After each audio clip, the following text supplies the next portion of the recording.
Welcome. This is the John Appiah Show. And in today's episode, we'll spend some time to talk on how you can win at workplace politics. Remember that this show can be viewed on YouTube by going to YouTube and searching for the John Appiah Show and subscribing to the channel. And once you subscribe to the channel, please tell your friends about it, tell your colleagues about it, tell your other family members about the John Appiah Show, because this is the show that provides the content, the information, the knowledge, and the strategies that will help you to be a better person, be it at your work or in your profession. The John Appiah Show is brought to you by the kind courtesy of A-League Consult, the African Chamber for Youth Development, Koforidua Clinic, and our next guest TV show. We would like to also take advantage of this opportunity to say thank you to all our viewers and all those who have subscribed to the John Appiah Show. We are overwhelmed with the feedback we are getting via our email and also on the Ask John Appiah page on Facebook. All the questions, all the comments, all the experiences you are sharing with us, we are very thankful and we are grateful to you. We'll be back shortly after this commercial break and we can zoom into today's discussion, how to win at office politics in your workplace. We'll be back soon.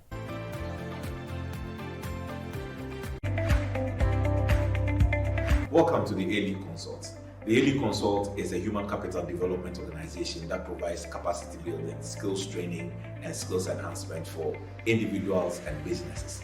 What we seek to do is to bring to the table in-depth knowledge, insights that will help people to become better at whatever it is that they are doing. The A-League Job Search Incubator is an initiative of the A-League Consult and the African Chamber for Youth Development. The incubator provides the platform to bring together job seekers to provide for them training, capacity building, skills enhancement, coaching, and mentoring that will adequately prepare them for the job market. When you are part of the incubator, what you would gain is that after you have received the training and the coaching and the guidance and then all that, it adequately prepares you such that on your own, you are able to identify very good job opportunities and you are able to apply for these jobs on your own. We'll put together a pool of applicants that have undergone this training to become the go-to place that employers can actually come into the incubator to headhunt people to fill vacancies they have in their various businesses or organizations. How do you become part of the incubator? You need to just put together your CV and send an email with the CV attached to info@aleagueconsult.com.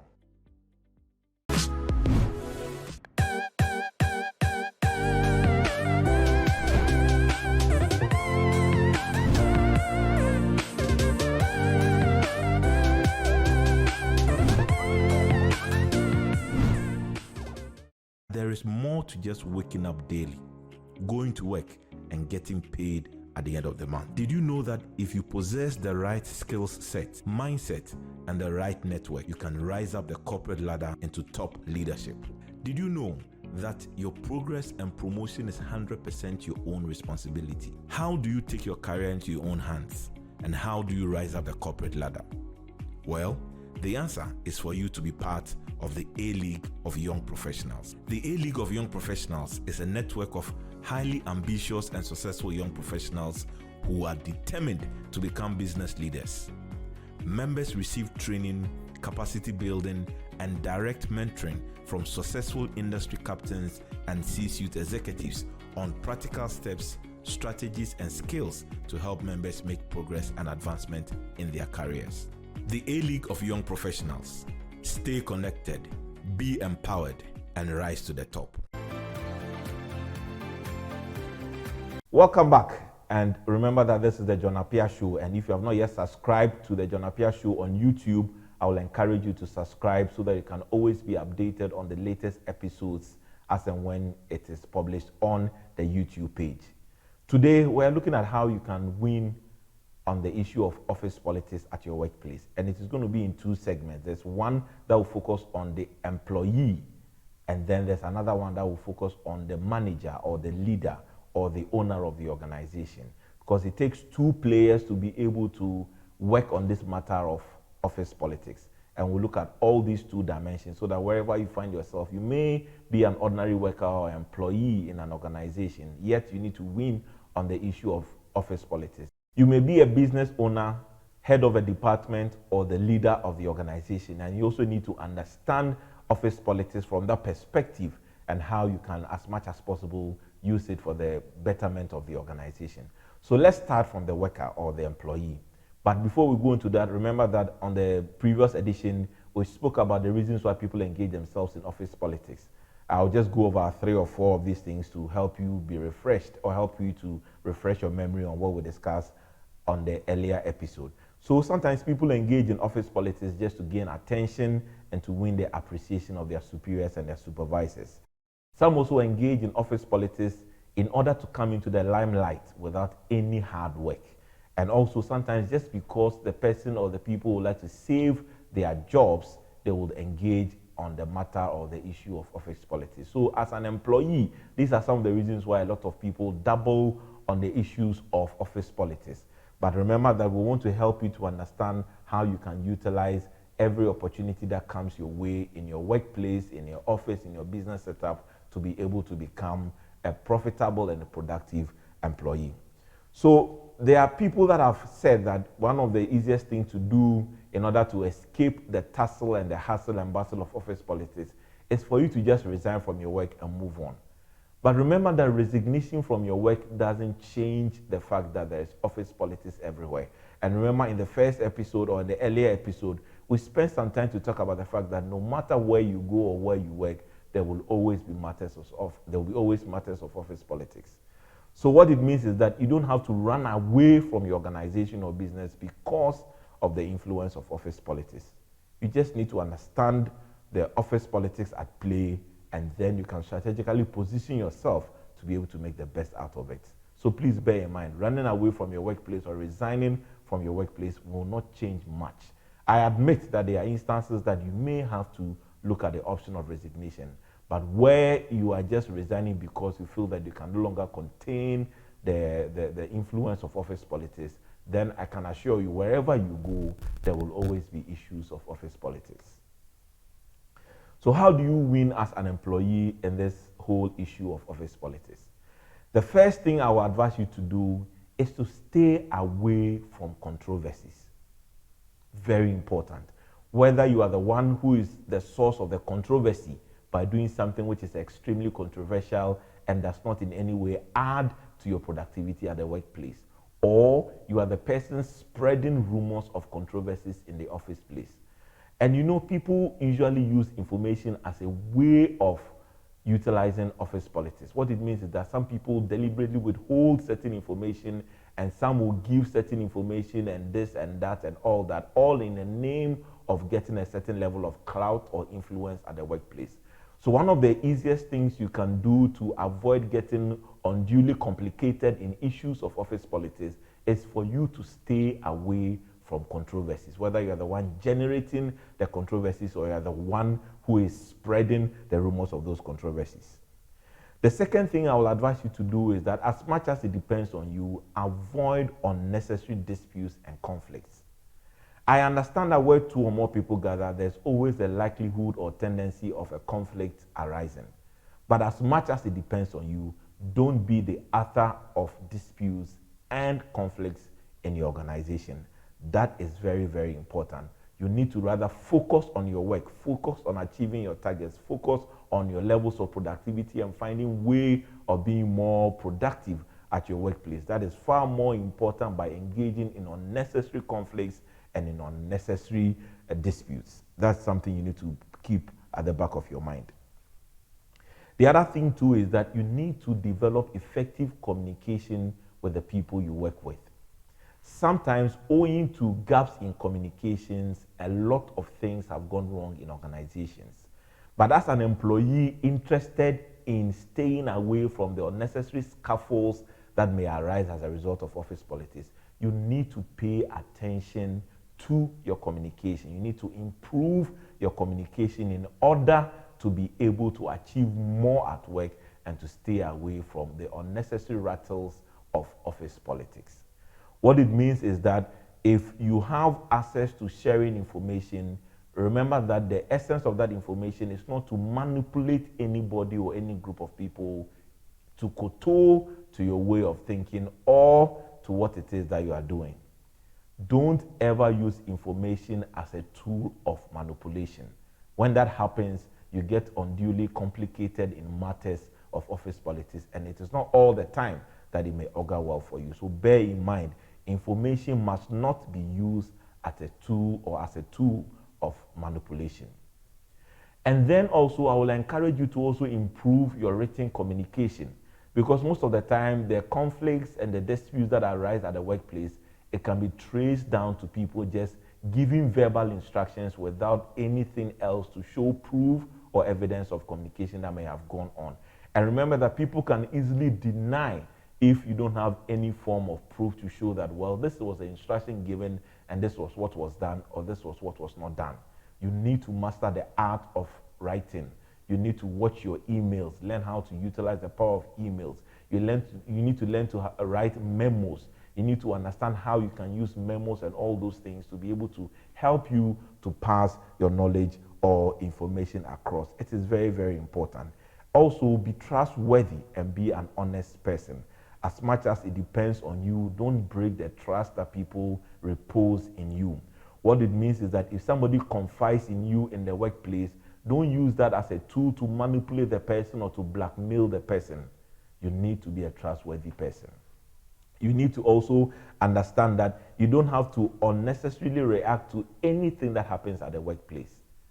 There are people that easily react to anything that happens at the workplace, whether they are the ones involved or they are bystanders or they are bypassers or they are people that they just react to everything at the workplace. Look, if you're in a habit of reacting to everything at the workplace, you'll become a victim of office politics. You need to learn how to stay in your lane. You also need to understand that you don't have to manipulate data and information. And it is important to me because I know people who deliberately water down instructions from their superiors so that those beneath them may not be able to get that level of information that was given at their meetings or in their various engagements or discussions. So please don't manipulate data or information and use that as a tool to rise to prominence or influence in your workplace. It will always backfire.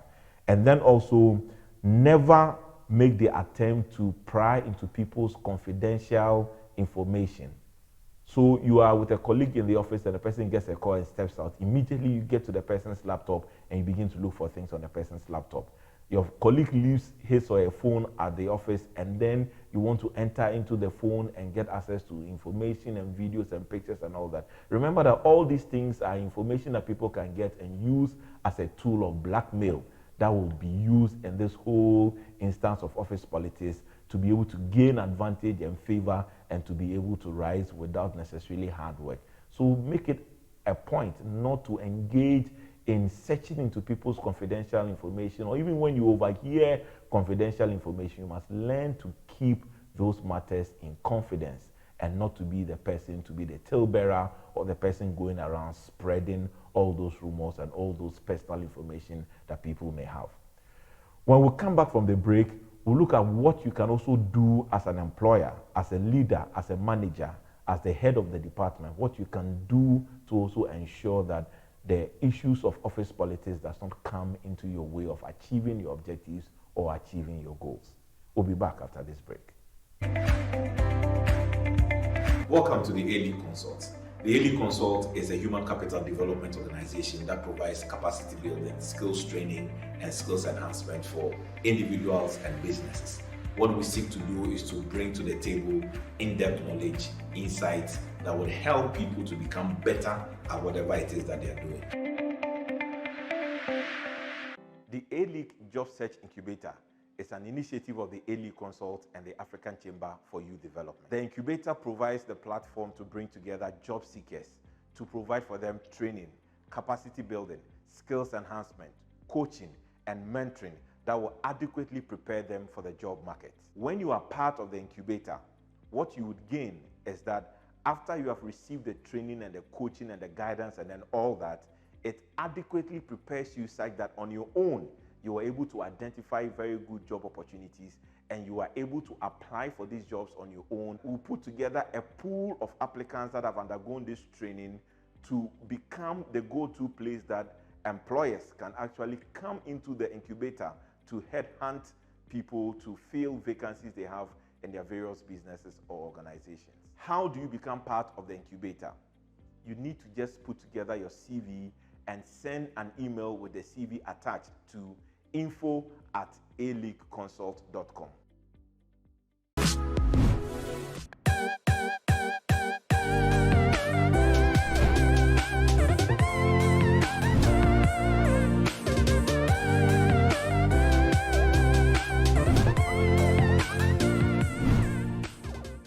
There is more to just waking up daily, going to work, and getting paid at the end of the month. Did you know that if you possess the right skills set, mindset, and the right network, you can rise up the corporate ladder into top leadership?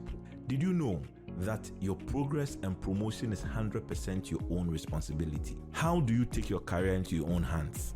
And how do you rise up the corporate ladder? Well, the answer is for you to be part of the A-League of Young Professionals. The A-League of Young Professionals is a network of highly ambitious and successful young professionals who are determined to become business leaders. Members receive training, capacity building, and direct mentoring from successful industry captains and C-suite executives on practical steps, strategies, and skills to help members make progress and advancement in their careers. The A-League of Young Professionals. Stay connected, be empowered, and rise to the top. Welcome back from that break, and we are still looking at the issue of how you can win on the matters of office politics. In the earlier part, we looked at how you as an employee can play your cards well so that the issue of office politics does not get into your way or stand in your way of productivity and promotion and advancement. So in the second segment, we're looking at how you as a leader in your organization, as the head of the department, as the person leading your team, what you need to do to be able to avoid the instances where office politics can unduly and negatively affect the progress of your organization. The first thing I want to talk about is the issue of job matching. What it means is that for you as the head of the department, for you as the leader of the organization, for you as the employer, you need to be very cautious in ensuring that when you are employing people or hiring people, you hire the right people to do the jobs or to fill the vacancies available.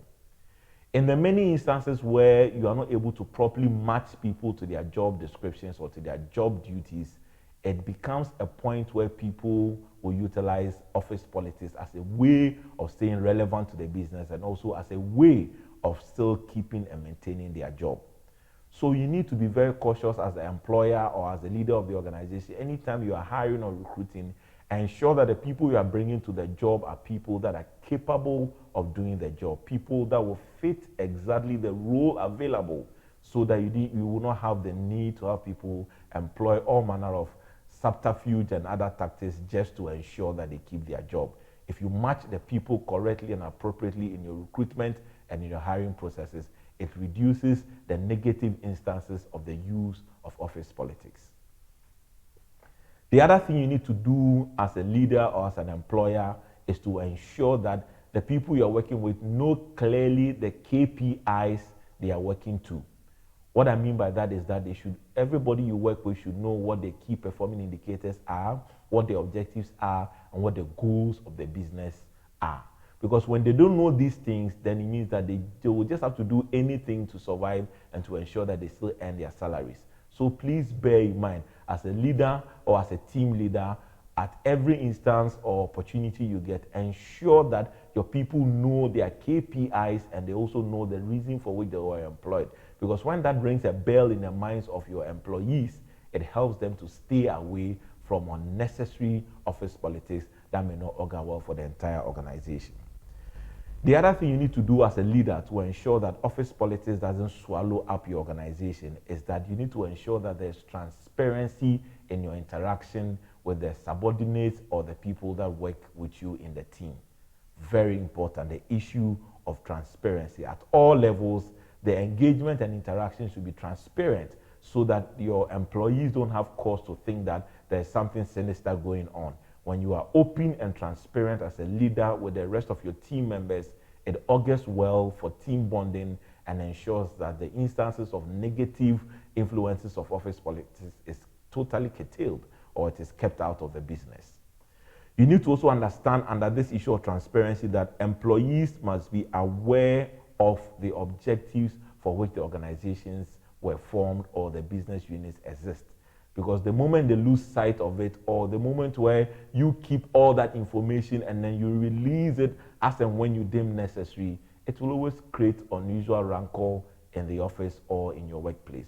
So let people know clearly what the objective of the organization is. If you're a leader, that people will have to come to you one-on-one to be able to understand what the organization is about and what it is you want to achieve. In that instance, there may be the likelihood of telling people different things, and that will obviously fire or fuel the fire of office politics and may not go very well for the organization. And then also, as a matter of being transparent, you need to apply the same company policies to everybody that works in the company. What it means is that what applies to A should also be able to apply for B in an instance where that is what has to be done. In other words, you should not be biased in the application of the company's policy. So for example, if you give 2 weeks leave to everybody in the organization, it should be so everybody should have that same number of leaves or the same number of leave days.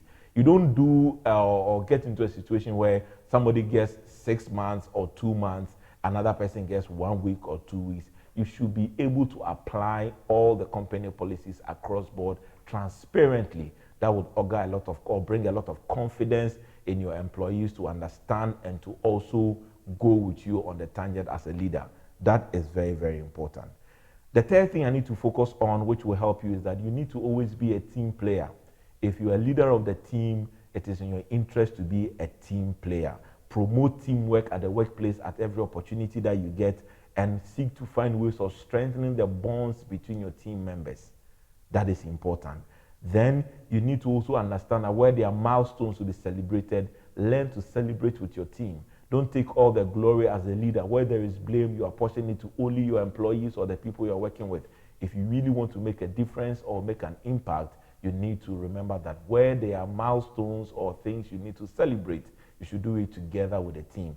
And when it is time for blame, ensure that you don't go witch hunting or pinpointing just specific people to apportion all the blames to. Things like that doesn't help. And when it happens like that, the employees may be tempted to use the office politics as a tool to get back at you and to ensure that their daily bread is protected. You need to also understand that once in a while, you should have an informal setting that will allow your members to know you better as a leader and also to be able to share their thoughts, their opinions, and their feelings with you. These things are important in ensuring that there is always team bonding. The other thing I'll talk about is that you should also be a kind of leader that promotes discussions and openness. Very important. You should be able to encourage your people to speak their minds. Whether it's a staff meeting or it's a team meeting, don't go into those meetings dominating every discussion. Allow your people to share their thoughts, allow their people or your people to share their opinions, be ready to listen to their questions they have or the questions they have, and be willing to provide answers to them. And know that as a leader, you may not have all the answers. So in the instance where you don't have an answer, there's nothing wrong in admitting that you don't have the answer. But rather, let your people know that you are willing to find out for them or bring them that kind of information they need. Or if there's somebody else on the team that may have that answer, be willing to encourage that person to share that answer with the rest of the team. So very important, foster a lot of communication, open communication with your team members, and that will go a long way to help you. The last thing I'll talk about is that as a leader, avoid favoritism and avoid the instances of partiality at work. Most of the time, the root of all the negative implications and repercussions of office politics is as a result of favoritism in the office or in the workplace. So as a leader, don't make it a point to identify a single person and give the person all the kind of attention, all the kinds of benefits, and all the other things at the expense of the other people in the team. Avoid partiality, avoid favoritism. It is very easy to get into the issue of favoritism and partiality, but remember that as a leader, you are a leader to everybody in the team. Don't just spend time with the people you like in the team, and those you dislike or have issues with, you always seek to punish them or find ways of making life unbearable for them. When your team members realize that you are practicing partiality and favoritism, they will do everything possible to fight and to counter what it is that you are doing. So bear in mind, as a leader, avoid partiality and avoid favoritism. In the next episode of the John Appiah Show, we will spend some time and look at the issue of dealing with difficult bosses. Everybody, one way or the other, you may have had an encounter with a difficult boss. Or you may be the person who's the boss, and therefore, if you are a difficult person, know that the people you work with or the people you supervise will always have an issue with you. How do you overcome or deal with the issue of a difficult boss? Join us in our next episode as we try to explore that conversation and look at how best we can manage with any boss we work with. I would like to say thank you to our sponsors for contributing to the success of this program, the Elite Consult, the African Chamber for Youth Development, the Koforidua Clinic, and our next guest TV show.